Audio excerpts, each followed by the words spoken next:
Hello, I'm Muhammad, and I'm gonna talk about some high-yield concepts of general pathology for USMLE. Bismillah, let's start.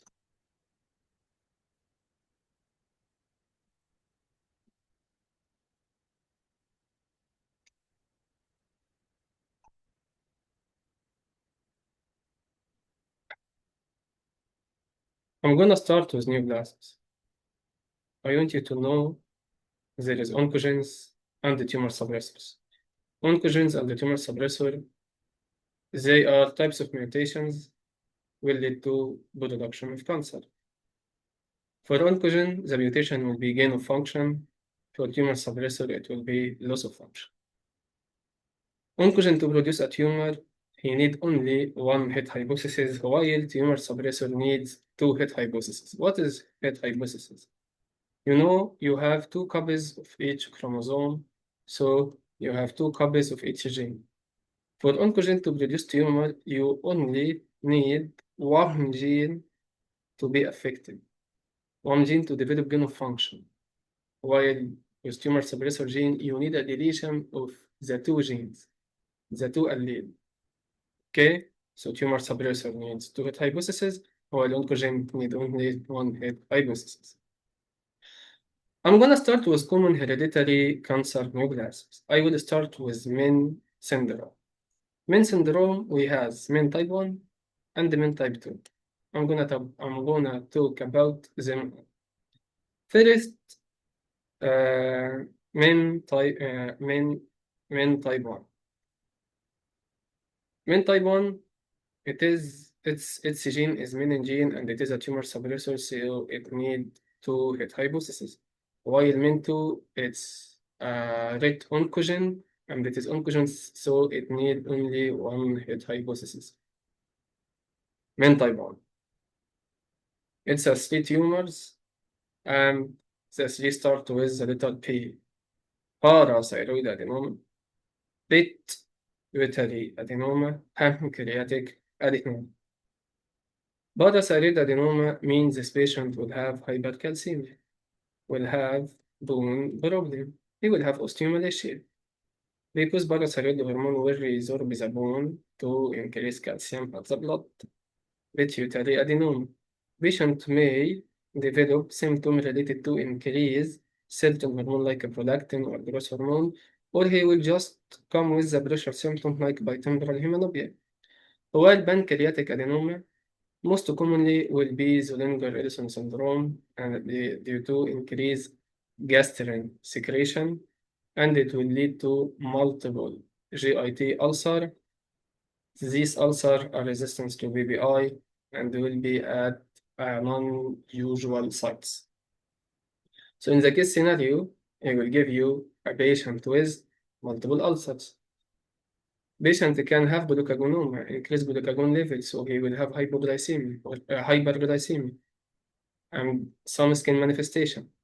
Or it will be insulinoma, so the patient will develop hypoglycemia. And he may also have the bitemporal hemanopia and also hypercalcemia. He can ask you about the syndrome. What is this syndrome? It is a Min type 1. He can ask you about the gene. It is menin gene. He can ask you about it is he wants you to know also it is a tumor suppressor gene. Or he can give you the parathyroid symptom and pituitary symptoms, and he will ask you about the pancreatic symptom. So you have to know that this patient may have glucagonoma. Or he may ask you about the parathyroid symptom. I want you to know this patient will have hypercalcemia and osteomalacia. So Min type 1 patient will have three organ of three neoplasm at three different sites. All of them start with letter P: parathyroid adenoma, pituitary adenoma, pancreatic adenoma. Okay, what about Min type 2? Min type 2, there is Min type 2A and Min type 2B. The difference here is that Min type 2, it is an oncogene, so it requires only one hit hypothesis, and the gene is red. So it is important to know this difference. Min type 1 tumor suppressor, menin gene, Min type 2, Min type 1, menin gene, it's a tumor suppressor, and the Min type 2, it is a red and it is an oncogene. There is Min type A and Min type B. Min من type 2A and من type 2B. Most of them has medullary thyroid carcinoma and pheochromocytoma. Men type A have parathyroid adenoma, just like men type 1. But men type 1, they have parathyroid adenoma, while men type 2A, it is a parathyroid hyperplasia. While men type 2B will have mucosal neurofibrillary and marfanoid habitus. They will have long hands, long arms, long feet, long stature. So, men type 1, parathyroid, pituitary, pancreas. Men type 2, medullary thyroid carcinoma, and pheochromocytoma. Men type 2A will have also pituitary hyperplasia. Men type 2B will have mucosal neurofibroma. He can ask you about the red oncogen, about the name, and he can ask you about manifestation of any of this. Okay. Familial adenomatous polyposis is a very common syndrome. You know its inheritance is autosomal dominant. Patient will develop multiple adenoma. They will be more than 100 adenoma, and the patient have 100% probability to develop colorectal cancer. Let's start with normal mucosa. This normal mucosa will develop into an adenoma. This adenoma will become a high-risk adenoma, and this high-risk adenoma will develop into cancer. For this normal mucosa to develop into an adenoma, it needs a mutation at the APC gene. This APC gene is tumor suppressor. For this normal mucosa, for this normal adenoma to develop into a high-risk adenoma, it needs a key RAS mutation, and it is an oncogene. For this high-risk adenoma to develop into cancer, it needs B50, 30, 53, this 53, sorry, this 53, B53 mutation or DCC mutation. I want you to know that ABC, B53 or DCC, both of them are tumor suppressors, so they need two hit hypotheses. While KRAS mutation, it is an oncogene, so one hit hypothesis is sufficient. ABC start the process leading to formation of adenoma. KRAS makes this adenoma to be high-risk adenoma. B53 and the DCC is at the last step, and it will lead to development of the cancer. I want you also to know that familial adenomatous polyposis, it is not a colon affected. It is not only a colon cancer, but it also affects bone and also affect brain is colorectal cancer and desmoid or osteoma and also branchioma. So I want you to know familial adenomatous polyposis, it is autosomal dominant, it is colorectal cancer and bone and brain. Colorectal cancer, bone, desmoid or osteoma, brain tumor, it is required, there is a 3 gene associated with it, APC. APC is the most important because it starts a process and it will lead to formation of the adenoma. And it is a familial adenomatous polyposis. So ABC will lead to formation of the polyp. This is polyp to become high risk, need KRAS mutation to become a tumor required B50s. All right. Lynch syndrome. I put Lynch syndrome after familial adenomatous polyposis because both of them has the colorectal cancer, but different mechanisms. Lynch syndrome. I wanted to know name of genes, MSH2 and MLH1. Those two are important. It's also associated with MSH6, PMS2, but I wanted to know MLH1 and MSH2. They are tumor suppressor genes, so we need two hit hypotheses. It's a very high yield on genetic level to know that it is a defect in mismatch repair. And this is a microsatellite instability. They want you to know that it is a microsatellite instability and it is a defect in mismatch repair. It can be the choice of a case scenario describing Lynch syndrome. So what is Lynch syndrome? Lynch syndrome is a GIT cancer plus gyna cancer. What is a GI cancer? It is colorectal cancer and it also can be pancreatic cancer or duodenal cancer. Gyna cancer, I want you to know it will be endometrium cancer and ovarian cancer. Is endometrium and ovarian. So gyna tumors of Lynch syndrome will be at the pelvis. They are endometrial cancer and ovarian cancer. There is no breast cancer here. Right, right. And I also want you to know that it is a microsatellite instability. It is a defect in the mismatch repair. BRCA gene, BRCA mutation. BRCA also is a tumor suppressor. It is also very high yield to know the defect here is in recombinational double strand repair.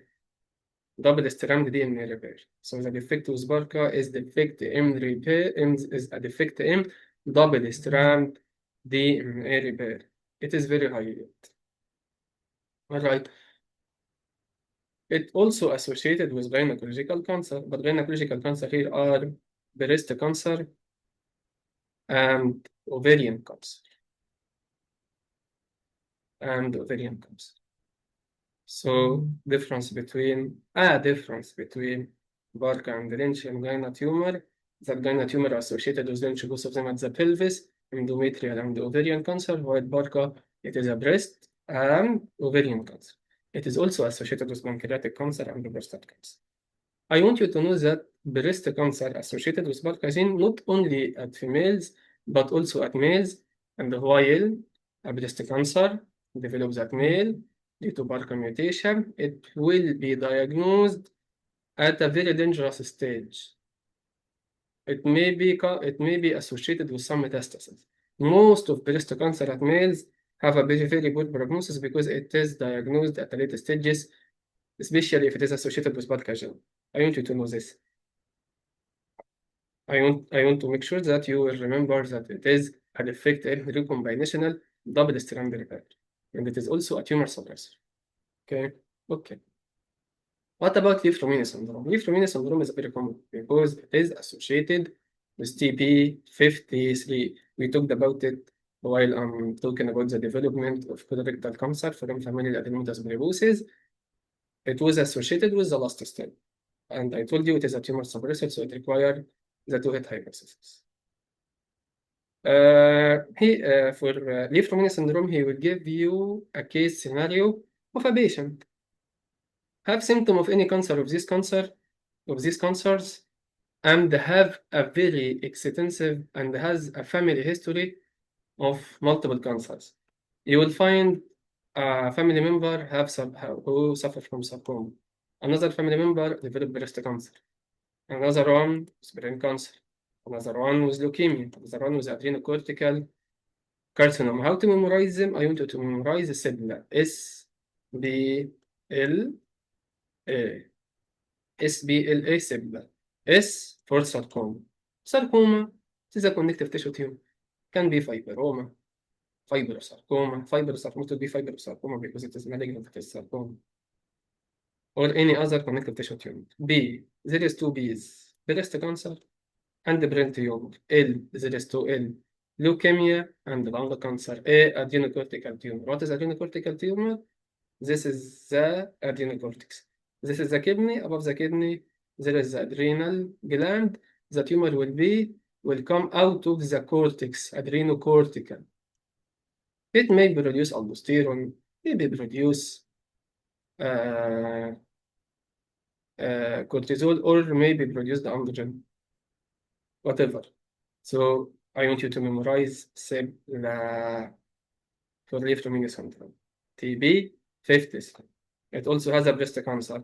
So if you want to collect some of breast cancer syndromes, I want you to know BRCA, breast and ovary, Lynch syndrome. Oh, Lynch syndrome has no breast. So we have BRCA and leuphrominia.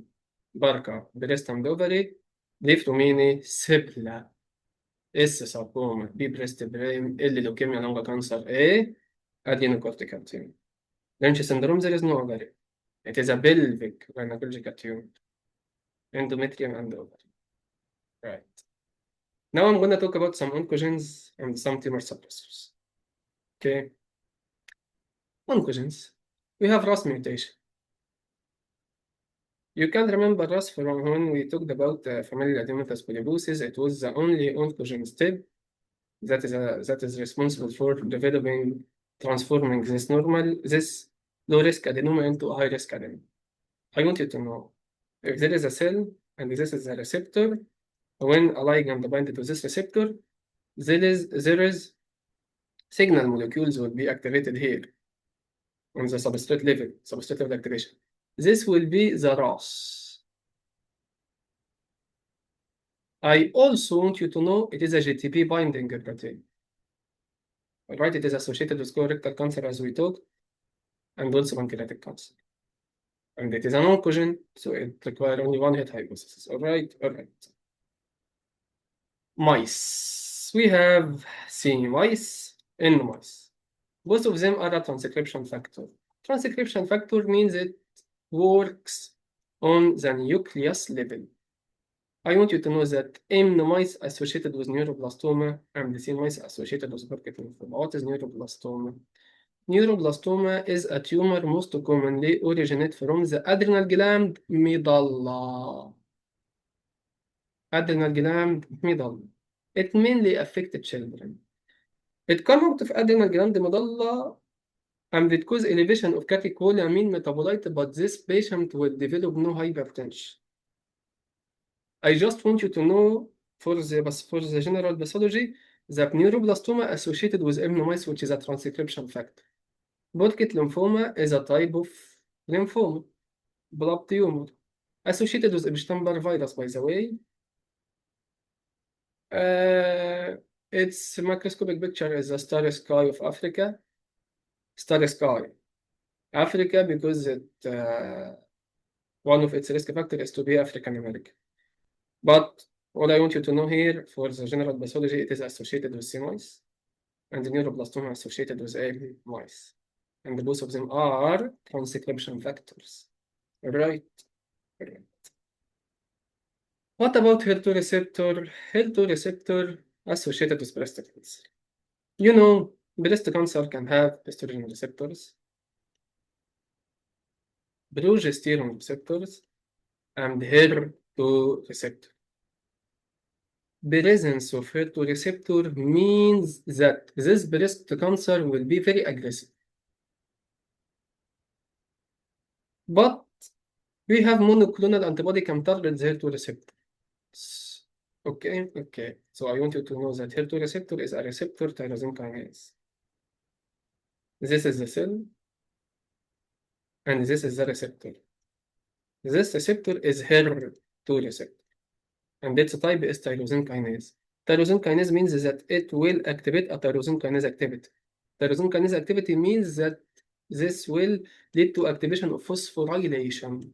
So, HER2 receptor, breast cancer, oncogene, one hit hypothesis, receptor tyrosine kinase, substrate level phosphorylation. And it is associated with breast cancer. All right. ABL and chronic myelogenous leukemia. I want you to know chronic myelogenous leukemia is a very common type of leukemia. It is associated with Philadelphia chromosome. This is very common. It is a translocation between chromosome number 9 and the chromosome number 22. 9 benzema, 22 ESCO. So substitution between ESCO and the benzema occurs. Chromosome number 9, chromosome number 22. It is translocation between ABL and the BCR. These are the genes, these are the chromosomes. and this will lead to development of chronic myelogenous leukemia. So for blood tumor, we talked about Burkitt lymphoma. It is associated with Epstein-Barr virus, and it is associated with CMYC transcription factor. We talked about chronic myelogenous leukemia. It is a translocation between Philadelphia chromosomes, chromosome number 9 and chromosome number 22, chromosome number 9 benzema, chromosome number 22 ISCO, and it is translocation between ABL and BCR. It is very highly to know ABL and BCR, 9 and 22, chronic myelogenous leukemia. It is a non-receptor tyrosine kinase. It is a tyrosine kinase activity, but without a receptor. Right? All right. Another blood cancer is follicular lymphoma. Follicular lymphoma associated with BCL2. It is an anti-apoptotic molecule inhibiting apoptosis. Listen. Apoptosis. Apoptosis, there is intrinsic apoptosis and extrinsic apoptosis. For the intrinsic apoptosis, there is a fight between back at one side against BCL2. BCL2 is anti-apoptotic. Backs and back are pro-apoptotic. So if BCL2 wins, there is no apoptosis will be okay. And this is not a good thing. It can be a bad thing, especially if it is extensive, because this will prevent the apoptosis. And the apoptosis is a programmed cell death. These cells are aging and they need to die. But this will prevent their death and will lead to replication and the proliferation of another cells and another cells and another cells and the developing of tumors. And this tumor is follicular lymphoma. Follicular lymphoma. So, the blood tumor we talked about, CMYC Burkitt lymphoma, and ABL BCR Philadelphia chromosome chronic myelogenous leukemia, and the BCL2 follicular lymphoma, which is anti-apoptotic molecule. Okay. Another blood cell tumor is hairy cell leukemia.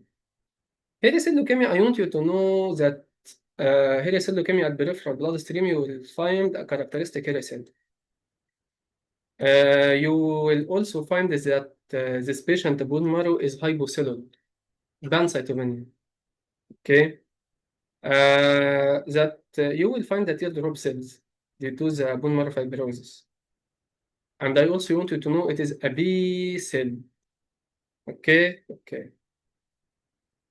At general pathology level, I want you to know the mutation. It is a BRAF mutation. BRAF mutation is a signal transduction. It is oncogene. And there is a monoclonal antibody that target BRAF. I want you to know that BRAF not only associated with hairy cell leukemia, but also associated with melanoma. Melanoma is a very aggressive tumor, usually diagnosed at late stages when metastases start, and developing of monoclonal antibody, or reduction of a monoclonal antibody targeting RAS mutation, saved a life of multiple people, a lot of people.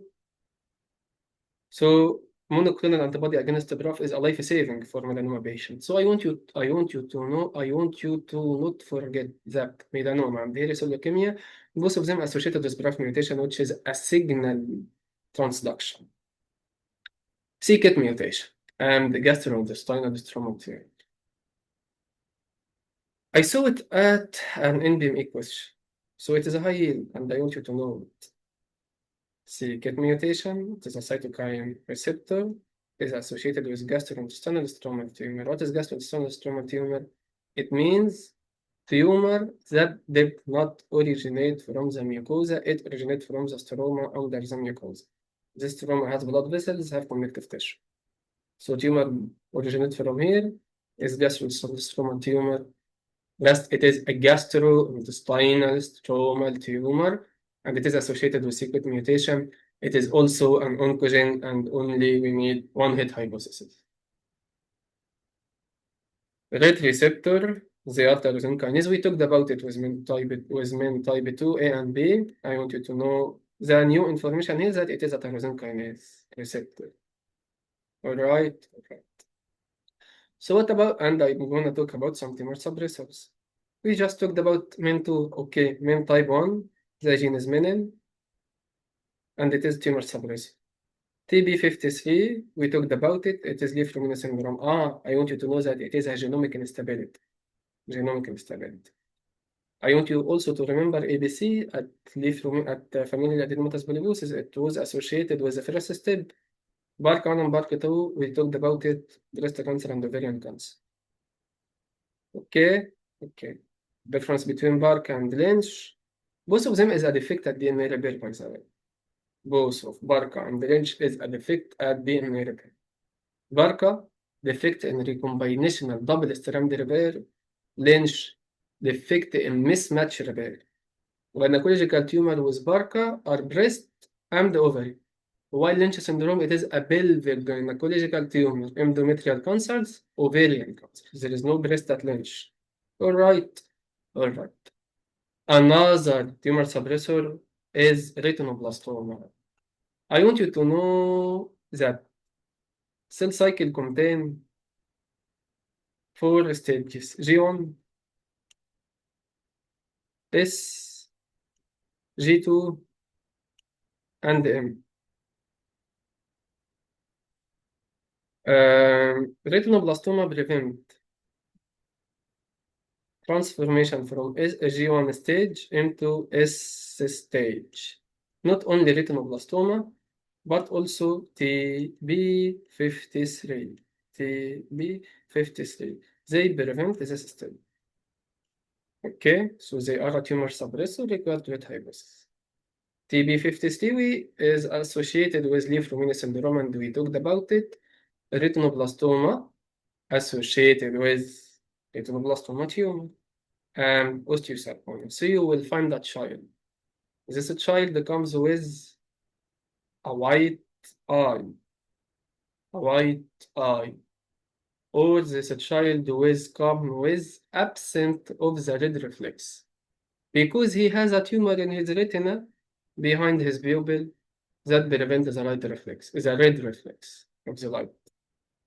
And maybe another family member of this child will have osteosarcoma, or this child after 10 years will develop an osteosarcoma. Retinoblastoma mutation is a very common, is a very high yield. I want you to know it is tumor suppressor, prevent the transition from G1 to S phase associated with retinoblastoma and osteosarcoma. I saw it in multiple questions. I'm going to talk about some important carcinogens, some mild carcinogens.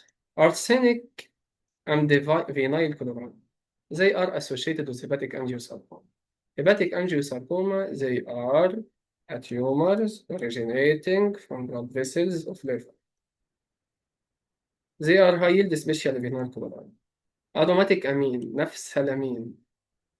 It is very high yield to know that naphthalamine associated with transitional cell carcinoma of urinary tract, especially blood.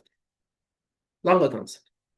When I talk about lung cancer, it's important to know that smoking is the most common risk factor, the most common carcinogen leading to lung cancer. So what is the second leading cause of lung cancer after smoking? It is radon. Radon is a byproduct of uranium decayed accumulated basement. So when he give you a case scenario about a patient who do his work at the basement, or he most of time at the basement, or his water he consumes is get exposed to basement or any other thing like this, and he develop lung cancer, I want you to suspect radon. This is high yield. Lung cancer, bronchogenic carcinoma, mesothelioma, smoking, and asbestosis. Listen, asbestosis. Asbestosis is one of the pneumoconiosis related to shipyard building and work related to ship, by the way. Asbestosis. Asbestosis leads to formation of lung cancer, bronchogenic carcinoma, more than mesothelioma. More than mesothelioma, yes. Asbestosis lead to development of bronchogenic carcinoma more than mesothelioma. But if he gives you a case of patient with mesothelioma, so the most common cause of this mesothelioma is asbestosis. Again, asbestosis leads to both bronchogenic carcinoma and mesothelioma, but it leads to development of bronchogenic carcinoma more than mesothelioma. Okay, but if this patient has mesothelioma, so the most common risk factor of his mesothelioma is exposure of asbestosis more than smoke. All right, all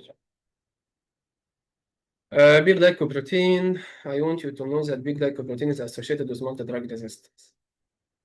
Okay, how something like this will be related to neoplasm?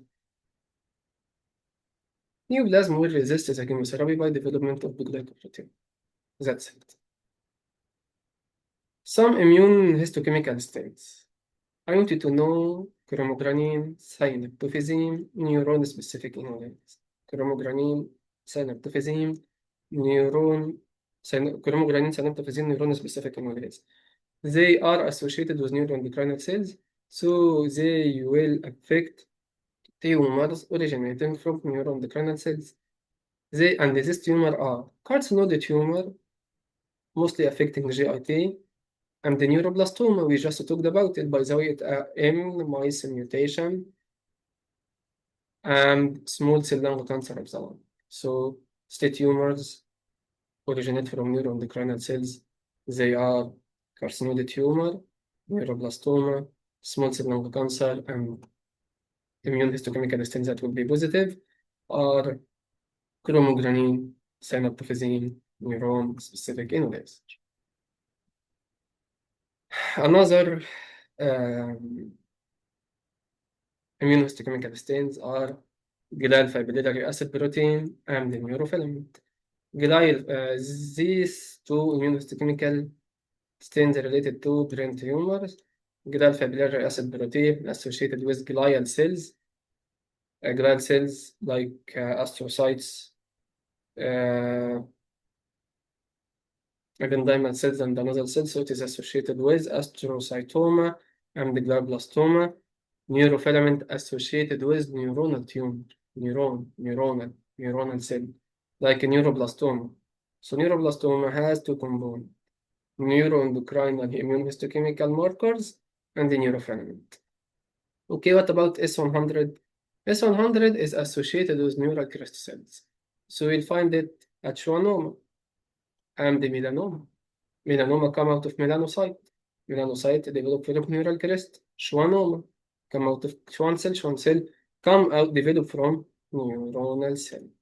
I want you to know that cytokeratin associated with epithelial cell. This is high yield, by the way.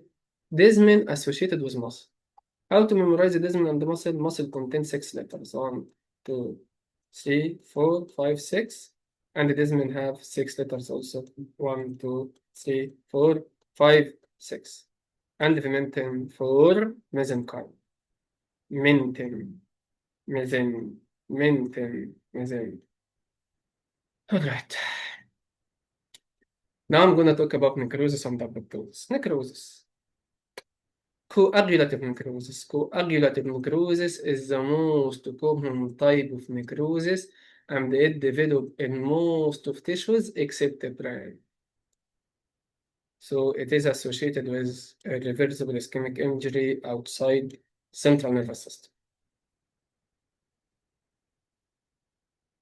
I want you to notice your architecture will be preserved. Cells will lose its nucleus and its cytoplasm will be eosinophilic. As you can see here, you can see only red color. This red color due to the eosinophilic cytoplasm of these cells. And you find no blue color because these cells lost its nucleus. And the tissue architecture will be preserved in most cases. Okay, what about liquefactive necrosis? Liquefactive necrosis, as I told you, it is associated with CNS infarction and also associated with bacterial infection. Abscess. So coagulative necrosis is the most common tumor outside, is the most common type of necrosis outside of the CNS. and the liquefactive necrosis is the most common type, is the only type of necrosis that incites the central nervous system, and it also associated with bacterial infection and the development of pus. Okay, what about fibrinoid necrosis? When I talked about fibrinoid necrosis, I want you to remember blood vessels. So what you can see here is this is a blood vessel. And what is it? This is a proteinaceous material. Its color is pink. It is an amorphous material. It is a deposition of proteinaceous material. Proteinaceous material. Eosinophilic layer and proteinaceous material in vessel wall. So it is associated with hypertension and vasculitis. Hypertension emergence, chronic hypertension. This is arteriosclerosis. Types of arteriosclerosis. And the vasculitis. Some types of vasculitis have fibrinoid necrosis. The most common type is uh, is uh, is polyarthritis nodosa. Is polyarthritis nodosa. I can't remember it now. But I will post a video and I will talk about all types of vasculitis and how to differentiate between them.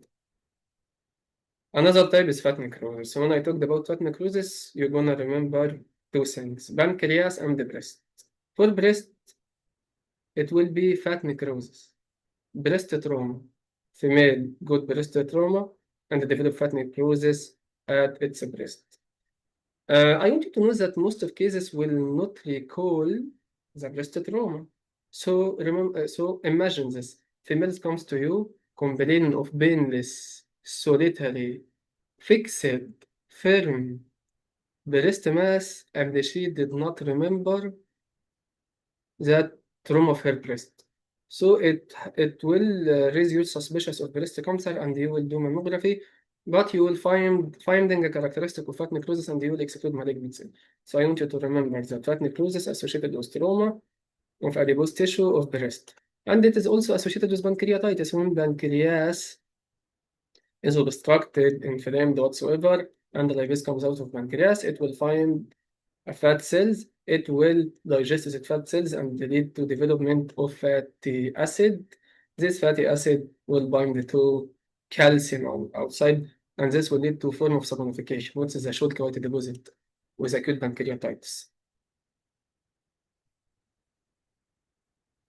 Last type, caseous necrosis. Caseous means cheese. When I say caseous necrosis, you're gonna say tuberculosis. Caseous necrosis, tuberculosis, and the fungal infection. So, caseous necrosis, mycobacterial infection, tuberculosis, and the fungal infection. And I want you to know the pathology here will be granulome, giant cells, macrophages, lymphocytes, surrounding area of necrosis, surrounding area of caseous material. This is caseous necrosis. Apoptosis. So what about apoptosis? There is intrinsic mitochondrial pathway and extrinsic pathway. The intrinsic mitochondrial pathway I talked with you about the fight between BCL2 and the back and the backs. Back and backs are pro-apoptotic. If they win, they will make pores at the mitochondrial membrane, and this will lead to release of cytochrome C. While if BCL2 wins, this will lead to stabilizing of the mitochondrial membrane, preventing the release of cytochrome C, preventing activation of caspases, and I want you to link BCL2 overexpression and follicular lymphoma. Translocation here will be between 14 and 18. Chromosome 14 and chromosome 18. There is also an extrinsic pathway, which is the best receptor. Fast ligand and fast receptor. Fast ligand and fast receptor. Fast receptor will be at the cell, while fast ligand will be at the T cell. Look here. Here, there is the intrinsic pathway. Backs and back versus BCL2, and the release of cytochrome C and activation of the caspases. And here there is the extrinsic pathway. There is the fast receptor and the fast ligand on T cell, and the tumor necrosis factor alpha and the tumor necrosis factor alpha receptor. They will lead directly of activation of caspases. I want you to know that from immunology, there is thymic medullary negative selection of T cell to become mature. Uh, this mechanism mediated by fast ligand interaction. Lastly, I'm going to talk about amyloidosis. In amyloidosis cases, especially the systemic cases, you will find the patient complaining of multiple organ systems, multiple organ symptoms. And they will take biopsy of anywhere, and they will find lesion by hematoxylin and eosin stain, and they will stain it with Congo red, and they will find apple red, apple green perfringens, and this will lead to diagnose this case with amyloidosis, but amyloidosis type is several. And I'm going to talk about the systemic side. Let's start with primary amyloidosis and secondary amyloidosis. In these conditions, patient will have hepatomegaly, splenomegaly, and renal symptom. They mostly affect liver, spleen, renal symptoms. But if there is heart symptom, you have to suspect primary amyloidosis. There is no heart affection in secondary amyloidosis. And I want you to know that heart affection will be dilated cardiomyopathy or restrictive cardiomyopathy or conduction problem. Liver affection and splenic affection will be hepatomegaly, jaundice, and there will be renal affection. It mostly will be nephrotic syndrome. So what is primary amyloidosis and what is secondary amyloidosis? Primary amyloidosis is associated with plasma cell dyskeriosis, multiple myeloma. So you will also find another symptom associated with multiple myeloma, which are CRAB. C for hypercalcemia, R for renal failure, acute tubular necrosis, due to deposition of amyloid light chain at the renal tubule, A anemia due to ablation of the bone marrow, and B bone vein. So I want you to know here, okay. What is associated with secondary amyloidosis? Inflammation, chronic inflammation, chronic inflammatory condition. Most of connective tissue disease, rheumatoid arthritis, SLA, mixed connective tissue diseases, and whatsoever. IBD, inflammatory bowel disease, familial Mediterranean fever, or apoptotic infection. So I want you to know that the type of amyloid chain in primary amyloidosis will be amyloid light chain. And that secondary amyloidosis, it will be amyloid A protein. What is amyloid light chain? This is an immunoglobulin, and this is a light chain. Light chain will be deposited there. Another type of amyloid. So, primary amyloidosis, amyloid light chain, plasma cell dyskeriosis, heart affection with liver, spleen, kidney. Secondary amyloidosis, amyloid A protein, chronic inflammation, affection of liver, spleen, kidney, but not the heart. Transthyretin amyloidosis. Transthyretin amyloidosis is another type of amyloidosis in which there is heart affection. So heart affection can be with primary amyloidosis and the transthyretin. There is wild type and the mutated type. Wild type associated with aging. There is heart symptom. Mutated type. There is familial amyloidosis associated with heart symptom and the CNS symptom, body neuropathy. Last systemic type is dialysis-related amyloidosis.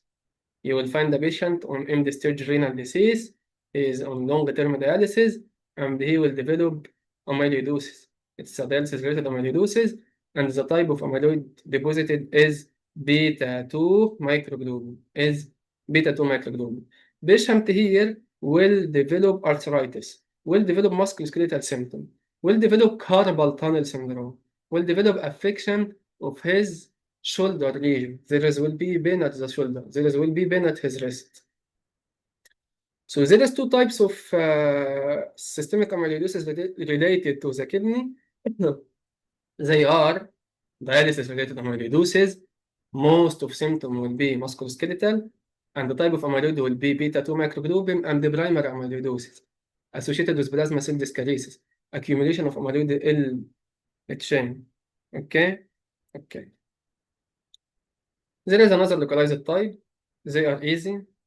We're going to talk about it. Alzheimer's disease, type 2 diabetes mellitus, medullary thyroid carcinoma, and isolated atrial amyloidosis. Alzheimer's disease, it will be beta amyloid protein. The precursor is amyloid ايه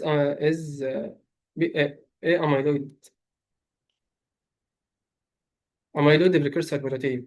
The precursor will be amyloid precursor protein, and amyloid precursor protein will give beta amyloid, and beta amyloid will deposit at the CNS. Medullary thyroid carcinoma. The amyloid is calcitonin secreted from tumor cells. Type 2 diabetes mellitus. Deposition of amyloid. You know, type 2 diabetes mellitus, the pancreas will be drained. Pancreas will secrete all the insulin. So amyloid will deposit there, and it is amylin in pancreatic islets. Isolated atrial amyloidosis, it is a deposition of atrial natriuretic peptide, and it will be deposited only at the atrium, not all the heart, and it is associated with atrial fibrillation.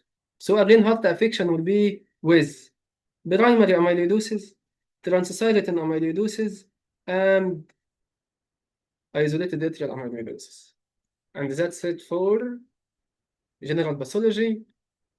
Inshallah, I'm gonna post another video and I will talk about vasculitis. Thank you and goodbye.